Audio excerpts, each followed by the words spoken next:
Hello students, मैं अजय कुमार। पिछले video में हम लोग प्रायिकता के कंप्लीट थ्योरी का पार्ट 1 देखे थे। आज हम लोग प्रायिकता के पार्ट 2 थ्योरी का अध्ययन करने जा रहे हैं। यानी कि अभिप्रयोग हम लोग बोलेंगे ट्रायल, इंग्लिश में इसको बोलेंगे ट्रायल। यानी कि अभिप्रयोग किसे कहते हैं, देखेंगे।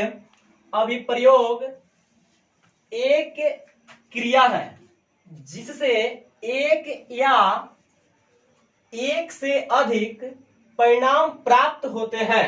जैसे हम लोग देखेंगे, अगर एक सिक्का को उछालते हैं तो उसका परिणाम एक सिक्के में एक हेड और एक टेल आता है। उसी तरह अगर दो सिक्के को हम लोग उछालेंगे तो उसका परिणाम फिर अलग होगा। इसी तरह 3 सिक्के को उछालेंगे तो उसका परिणाम अलग होगा।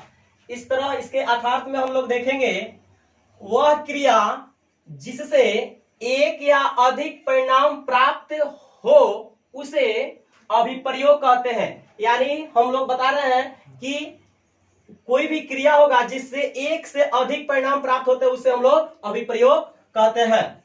जैसे देखेंगे यहां पर एग्जांपल के तौर पर, सिक्के की प्रत्येक उछाल, हम लोग सिक्के उछालते हैं तो उसका उछाल जो होता है हेड या टेल होता है। सिक्के की प्रत्येक उछाल को एक अभिप्रयोग कहा जाता है। इसी तरह पासे की प्रत्येक फेंक को एक अभिप्रयोग कहा जाता है।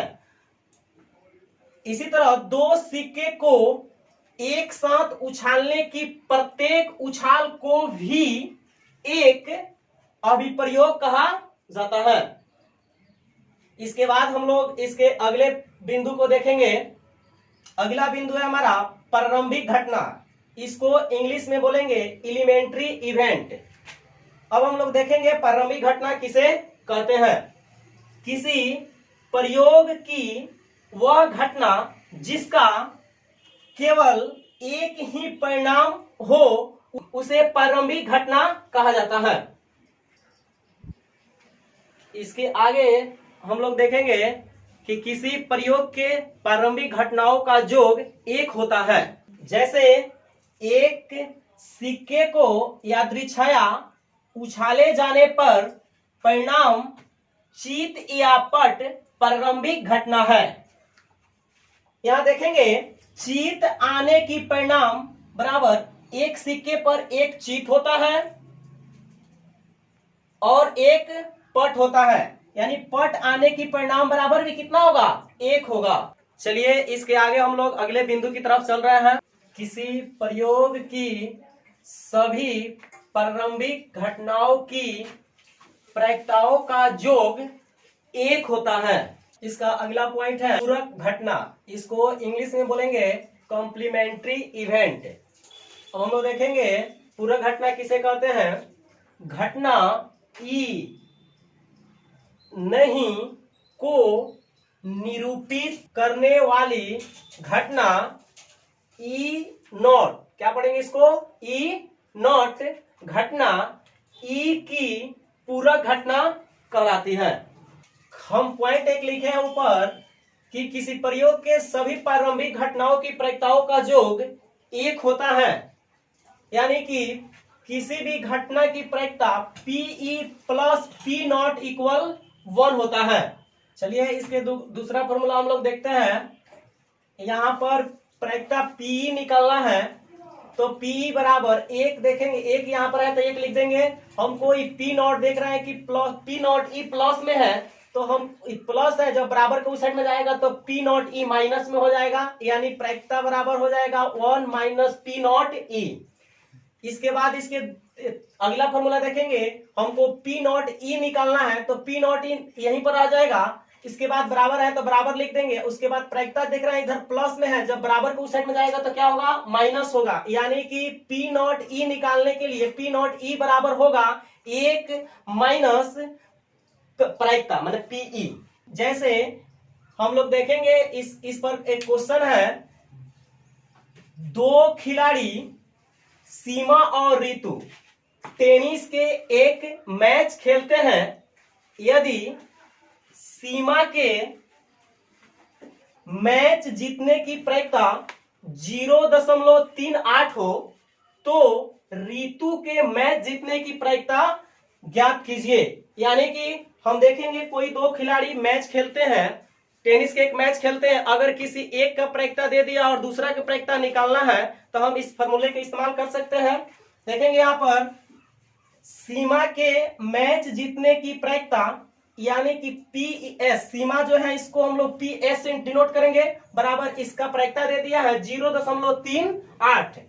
इसके बाद हम लोग को ऋतु के मैच जीतने की प्रायिकता ज्ञात करना है, तो पी ऋतु के लिए हम लोग आर से डिनोट करेंगे, बराबर इसका फॉर्मूला हो जाएगा 1 माइनस पीएस, यानी कि पी सीमा के लिए एस डिनोट किए थे, 1 माइनस पीएस हो जाएगा। इसके बाद हम लोग निकालेंगे, देखेंगे यहाँ पर 1 माइनस पीएस की यहाँ पर प्रायिकता दे चुका है, यहाँ पर पीएस के प्रायिकता कितना है 0.38। इसके बाद यहां से घटाएंगे, देखिए घटाने का तरीका देख लीजिए आप लोग, करेंगे 1.00, इसमें से घटाना हमको कितना 0.38, इसको दशमलव को सामने रखकर ऐसे घटाएंगे, यानी कि एक दाई इसको पैसा देगा तो हो जाएगा 10 में से 8 गया तो कितना बचेगा 2, और यहाँ पर बचा मेरा 9 में से 3 गया तो कितना बचेगा 6, दशमलव के सामने दशमलव डाल देंगे, इधर कितना बचा 0 बच गया, यानी कि मेरा कितना हो जाएगा 0.62। यानी ऋतु के मैच जीतने की प्रायिकता पी आर से डिनोट किए थे, इसका प्रायिकता निकल गया 0.62। आइए इसके अगले बिंदु है संभव या निश्चित घटना, इसको इंग्लिश में बोलेंगे श्योर इवेंट। देखेंगे निश्चित घटना किसे कहते हैं, वह घटना जिसका घटित होना निश्चित हो उसे निश्चित घटना कहते हैं। किसी निश्चित घटना ई की प्रायिकता 1 होती है, किसी भी निश्चित घटना की प्रायिकता 1 होती है।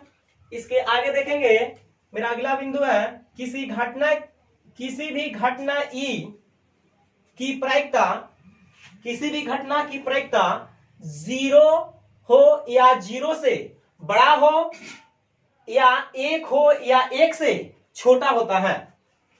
यहां पर लिखे हैं, अर्थात किसी भी घटना ई की प्रायिकता 0 या 0 से बड़ा या 1 के बराबर या 1 से छोटा ही होता है। यानी किसी भी घटना की प्रायिकता 0 होता है, 0 से बड़ा होता है, या 1 होता है या 1 से छोटा होता है। यानी कि किसी भी घटना की प्रायिकता 0 से छोटा नहीं होता है, यानी माइनस में कोई प्रायिकता नहीं होता है, और 1 से बड़ा कोई प्रायिकता नहीं होता है। यहाँ पर देखेंगे मेरा नोट है, नोट देखेंगे, पहला नोट है कि किसी घटना ई की प्रायिकता 0 से छोटा नहीं होता है, यानी कि माइनस में कोई प्रायिकता नहीं होता है। इसके बाद मेरा नोट नंबर 2 है, किसी घटना ई की प्रायिकता 1 से बड़ा नहीं होता है, यानी कि किसी भी घटना की प्रायिकता 1 से बड़ी नहीं होती है। इसके बाद मेरा नोट नंबर 3 है, किसी भी घटना ई की प्रायिकता 0 और 1 के बीच ही होता है, यानी किसी भी घटना की प्रायिकता 0 और 1 के बीच ही होता है। 0 से छोटा कोई प्रायिकता नहीं होता है और 1 से बड़ी कोई प्रायिकता नहीं होता है। आइए इसके बाद हम लोग देखेंगे, अगला बिंदु है अनिश्चित घटना या असंभव घटना, इसको इंग्लिश में बोलेंगे इम्पॉसिबल इवेंट। यहां पर देखेंगे अनिश्चित घटना किसे कहते हैं, वह घटना जिसका घटित होना असंभव हो, यानी जो घटना घटित नहीं हो उसे असंभव घटना कहते हैं। यानी कि असंभव घटना की प्रायिकता 0 होता है। किसी भी जो घटना जो असंभव हो, जिसका घटना नहीं घटे, जो घटना घटित नहीं होता है, उसे हम लोग असंभव घटना के नाम से जानते हैं, जिसका प्रायिकता 0 होता है। चलिए मेरा अगला पॉइंट है ताश, इसको इंग्लिश में बोलते हैं कार्ड्स। आइए हम लोग कार्ड्स के बारे में जानते हैं। जो ताश जो लोग जुए में खेलते हैं उसके बारे में हम लोग परिचय लेते हैं। देखते हैं ताश में कुल 52 पत्ते होते हैं, जो 4 समूहों में बटे होते हैं। प्रत्येक समूह में 13 पत्ते होते हैं। ये 4 समूह है, जानेंगे 4 समूह कौन कौन होता है।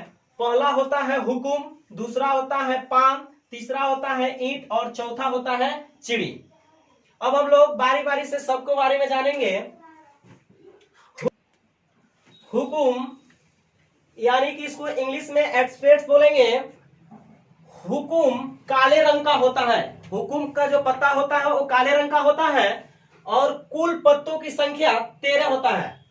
इसके बाद दूसरा है पान। पान को हम लोग हर्ट्स बोलेंगे, इंग्लिश में इसको हर्ट्स बोलते हैं। पान लाल रंग का होता है और इसका कुल पत्तों की संख्या भी 13 होता है। इसके बाद तीसरा है ईंट। ईंट को हम लोग अंग्रेजी में डायमंड्स बोलते हैं। ईंट लाल रंग का होता है, इसका भी कुल पत्तों की संख्या कितना होता है जी? 13। इसके बाद 4 नंबर में हमारा चिड़ी है, इसको हम लोग इंग्लिश में क्लब्स बोलते हैं। ये चिड़ी जो होता है काले रंग का होते हैं और इसका भी कुल पत्तों की संख्या 13 होता है। इसके बाद फिर हम लोग आगे देखते हैं, अगला बिंदु है प्रत्येक समूह में पत्ते में एक इक्का, बादशाह, बेगम, गुलाम, दस्सा, नहला, अट्ठा, सता, ऐसे ऐसे करके तिगी और दुगी होते हैं। इसके आगे है फेस कार्ड वाले यानी तस्वीर वाले पत्तों की संख्या देखेंगे, जिसमें फोटो होता है, फोटो वाला को देखेंगे। फेस कार्ड यानी प्रत्येक समूह में फेस कार्ड की संख्या 3 होती है। जैसे बादशाह यानी किंग, बेगम यानी क्वीन, गुलाम यानी जैक, यानी कि कुल फेस कार्ड की संख्या एक समूह में 3 होता है तो 4 समूह है तो कितना होगा जी? 3 गुना 4 यानी 4 तिहाई 12, यानी कि टोटल कुल फेस कार्ड की संख्या यानी तस्वीर वाला पत्ता कितना होगा? 12 होगा। इसके बाद कुल बिना फेस कार्ड वाले यानी जिसमें फोटो न हो, बिना फोटो वाला कुल पत्तों की संख्या कितना हो जाएगा जी? तो हम लोग पढ़े हैं टोटल 52 पत्ते होते हैं, जिसमें तस्वीर वाला की पत्ता कितना है? 12 गो। तो टोटल 52 में से 12 घटाएंगे तो बिना फोटो वाला कितना पत्ता होगा जी? 40 गो। लाल रंग का बादशाह की संख्या टोटल कितना होता है? 2। लाल रंग का तस्वीर वाला पत्ता कितना होता है टोटल जी? 6। पान का गुलाम कितना होता है जी? 1। हुकुम का पत्ता बराबर टोटल कितना होता है जी? 13 गो। एक ईंट का बेगम की संख्या कितना होता है जी? 1। इसी के साथ हमारा थ्योरी समाप्त हुआ।